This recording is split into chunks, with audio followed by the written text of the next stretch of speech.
All right, day 5. Later than I wanted to be 9 o'clock, but I gotta get this done. I was done in Galatians.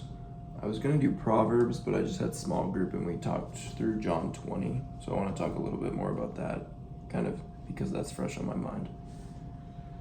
One of the questions asked in group today was, how can we limit the amount of times we replicate Thomas in our lives and emulate Jesus instead? For some context, this is John 20, the empty tomb, when Jesus starts appearing to his disciples. And Thomas essentially says, unless I see the nail marks in his hands and put my finger where the nails were and put my hand into his side, I will not believe. So he's told that Jesus appeared. The other disciples said, we have seen the Lord, but he didn't believe. And of course, I wouldn't have believed either. You wouldn't have believed either.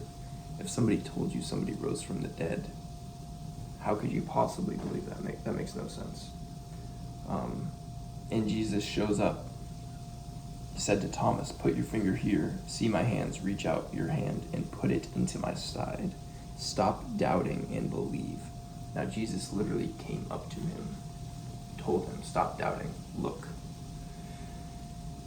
Then he says, I like this a lot. Because you have seen me, you have believed. Blessed are those who have seen and yet not believed. So that's like us. So that's the context. And the question, how can we limit the amount of times we replicate Thomas in questioning or having doubts, which we're always going to have doubts. I have doubts every single day. How can we limit the amount of times we are doubting and just emulate Jesus? One of the things that popped up in my mind right away was taking Jesus at his word. If we just listen to what Jesus says in the Bible,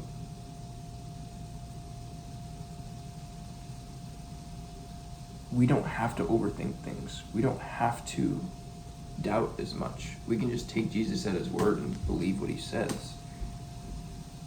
And things work out when we trust in the Lord and just believe what he says. It's really interesting how before I was a Christian, I had so many doubts where it hindered me. It was like an arrogant doubt. Like, there's no way. Like, if God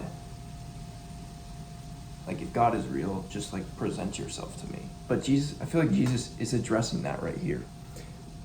Blessed are those who have not seen and yet have believed. I feel like he wasn't even talking to people in that moment. He's talking to us right now. Blessed are those who have seen and yet not believed. That's us. We have not seen Jesus, but we believe. We put our faith in him. I feel like that was a little bit of a tangent. But another thing that was mentioned by someone in small group is we can manage how we react to doubt. Doubt is inevitable, but we can manage how we react to doubt. And I feel like that can, when we understand that we're doubting, okay, no, I just need to put my faith in Christ. And it's faith. We're never going to be 100% sure of anything. So we can manage how we react to doubt by taking Jesus at his word. Okay, you said it, so I'll believe it.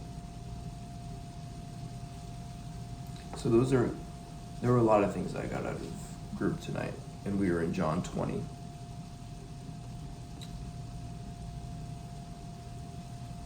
Yeah, I won't say too much more because I seem to just go on tangents, but it's 9 o'clock at night. Got a pound of ground beef on its way. Have some sweet potato, a glass of milk. Call it a night. All right. And I think I'm gonna do 6 of these a week. I'm not gonna do them on Sundays. So yeah, on to tomorrow. Let's do it.